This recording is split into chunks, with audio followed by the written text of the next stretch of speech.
Salut! Aujourd'hui à la bisounerie, on découvre ensemble l'impression 3D résine en testant l'imprimante Orange 10 de chez Longueur 3D. Après avoir fait quelques démonstrations de découpe CNC puis de gravure laser sur la chaîne, la prochaine étape logique de mes expériences de fabrication numérique était certainement de me tremper l'orteil dans l'impression 3D. C'est finalement un partenariat avec la compagnie Longueur 3D qui me permet aujourd'hui de partager avec vous mes premiers pas dans le monde de l'impression 3D résine. Si vous êtes comme moi, quand vous entendez parler d'impression 3D, vous avez sûrement l'image d'une tête mobile qui dépose du plastique de couleur couche par couche pour fabriquer des objets petit à petit en montant. Ça, c'est ce qu'on appelle l'impression de type FDM, pour l'anglais Fused Deposition Modeling, qu'on traduit en français par modélisation par dépôt de fil fondu. C'est sûrement la méthode la plus connue en général, mais nous, c'est pas de celle-là dont on va parler aujourd'hui. Cette machine-là utilise une technologie qui s'appelle la stéréolithographie, ou SLA pour faire court. Je vous explique. La machine se divise au fond en 4 étages. Ici, au sous-sol, on a une source d'éclairage ultraviolet. Ensuite, au rez-de-chaussée, on a un écran LCD. Un écran cristaux liquides qui n'est pas tellement différent des écrans qu'on a dans nos téléphones. Juste au-dessus de ça, à l'étage, on a un bain de résine liquide. Puis au-dessus de ça, on a une plateforme qui peut monter ou descendre. Quand la lumière UV s'allume en bas, chaque pixel bloque ou laisse passer la lumière selon l'image qui se trouve être affichée à l'écran. Aux endroits où ça passe, la lumière va venir traverser le fond transparent du bain et faire durcir une mince couche de résine dont la forme correspond justement à celle de l'image affichée à l'écran. La plateforme sur laquelle se fixe la première couche de résine durcie peut ensuite monter d'une fraction de millimètre et le cycle recommence pour la couche de résine suivante. C'est l'accumulation de toutes les couches successives de résine durcie de différentes formes qui va nous donner notre pièce finie.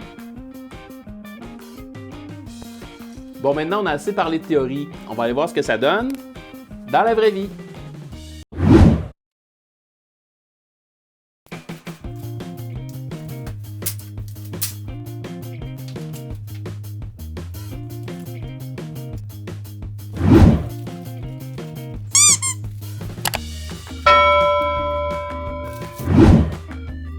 Donc, comme je vous disais plus tôt, Longueur 3D ont été assez charmants pour m'envoyer leur modèle d'entrée de gamme, la Orange 10. Le déballage et le montage de la chose se passent assez bien. En fait, il n'y a presque rien à assembler.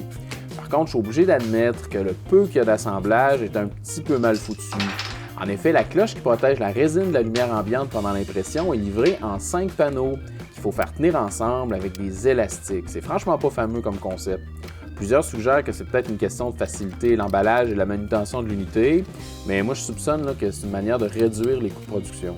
Bon, maintenant, si ça permet d'avoir une machine plus abordable, capable malgré tout de faire des belles impressions, je peux vivre avec une cloche un peu chambranlante.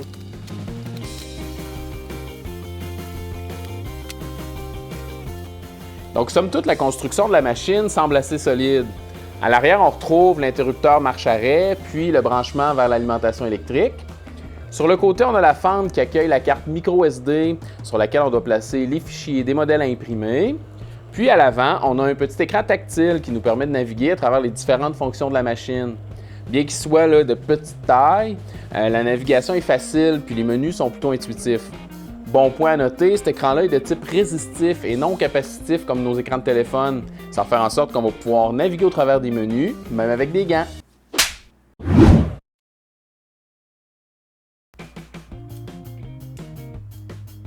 On a encore quelques étapes à franchir avant de lancer notre première impression. Côté machine, il faut calibrer la plateforme. C'est une opération assez simple, il suffit de desserrer les vis qui la tiennent en place, de déposer une feuille de papier sur l'écran et de lancer la fonction de calibration dans les menus. Une fois que la plateforme est bien plaquée contre la feuille, on resserre les vis et c'est prêt.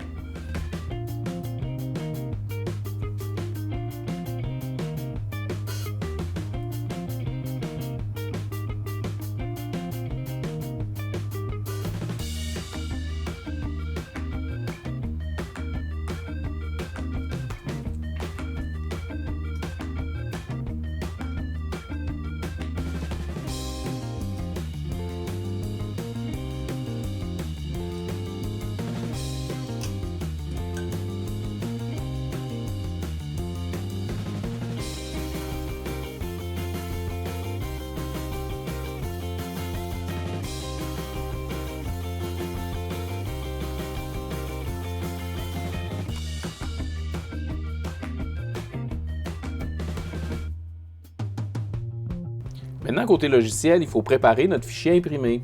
À noter, la machine est livrée avec quelques exemples préchargés qui sont prêts à être traités. Aussi, il y a plein de sites qui offrent des modèles tout faits gratuitement ou pour pas cher. D'ailleurs, si vous êtes familier avec certains de ces sites, je vous invite à nous les suggérer dans les commentaires pour aider à guider nos recherches. Et sinon, c'est toujours possible de générer son propre modèle avec un logiciel de modélisation 3D. Par exemple, j'ai un petit projet en cours dans Fusion 360 pour modéliser une pièce de monnaie symbolique pour commémorer le jalon des 5000 abonnés de la chaîne.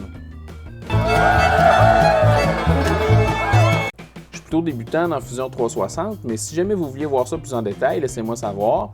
Il y aurait assez de viande sur cet os-là pour y dédier un film complet. Une fois qu'on a notre modèle au format STL, le logiciel Longerware qui est inclus sur la carte SD livrée avec la machine nous guide au travers des différentes étapes de préparation de manière super intuitive. Ici, pour ma première expérience, j'utilise le fichier fourni par Longer qui s'appelle Bracket. La première étape nous permet de positionner et de mettre à l'échelle notre modèle. Ensuite, on a une étape de validation où le logiciel vérifie notre modèle pour certains défauts. Une fois que tout est beau de ce côté-là, on passe à la génération des supports. Les supports, c'est comme des petites branches de résine qui sont ajoutées pour s'assurer que tout reste bien en place pendant le processus d'impression. Ces supports-là vont être coupés une fois l'impression terminée. Finalement, la dernière étape consiste à séparer le modèle en centaines de couches qui vont être successivement affichées à l'écran pendant l'impression. C'est ce qu'on appelle en anglais le slicing. Mais en français, à défaut d'une expression plus sexy, on pourrait appeler ça le processus de découpage en tranches.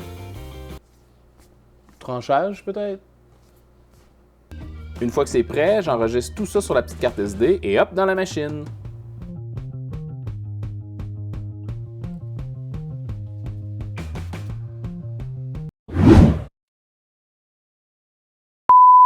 Avant de lancer l'impression, je vais vous parler de quelque chose de super important, la sécurité. Quand elle est dans sa phase liquide, la résine est super toxique. On n'en veut ni sur la peau, ni dans les yeux, ni dans les poumons. Alors ça s'appelle gants, lunettes et ventilation.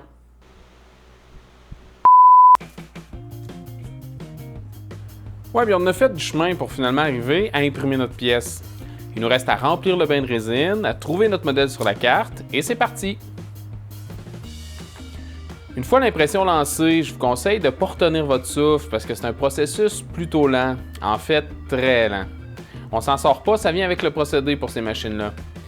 Petite note intéressante, contrairement à l'impression 3D type FDM, dont la durée d'impression est directement liée au volume de matière contenu dans la pièce finie, la durée d'une impression résine va seulement dépendre du nombre de couches. Donc que vous imprimiez un bloc plein sur tout le volume d'impression de la machine ou un cure-dent de la même hauteur, c'est le même temps d'impression. Ça devient super intéressant quand on a une série de petites pièces imprimées. Si on peut en aligner plusieurs sur la superficie de la plateforme, le temps d'impression par pièce peut diminuer drastiquement.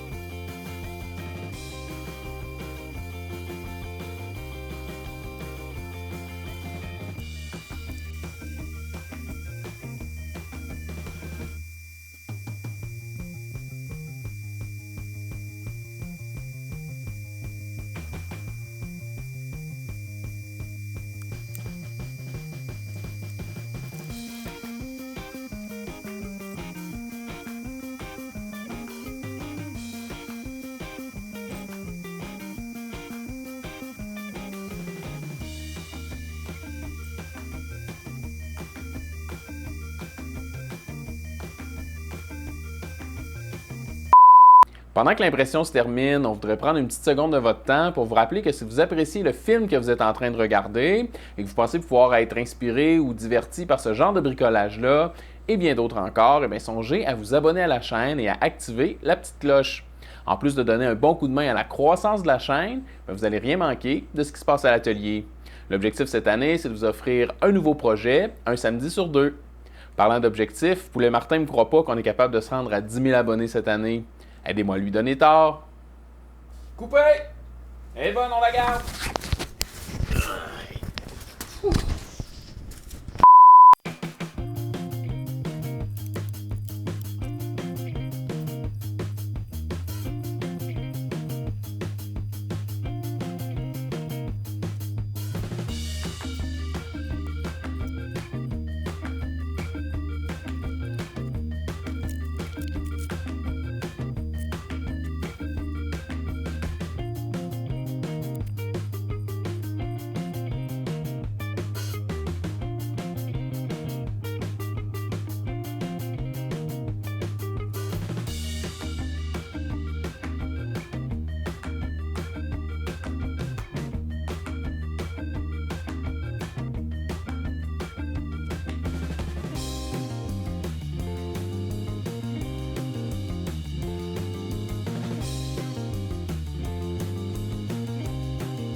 fois que la pièce est imprimée, on n'en a pas encore tout à fait fini.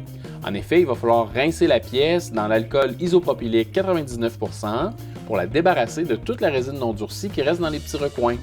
Pour ça, on utilise 2 bacs. Le premier sert à faire un rinçage plus grossier et le deuxième, qui reste plus propre, lui, sert à faire un rinçage de finition si on veut. Une fois que c'est fait, il va falloir exposer la pièce à des rayons UV pendant quelques minutes pour terminer son durcissement. Ici, vous allez voir que je fais une boulette.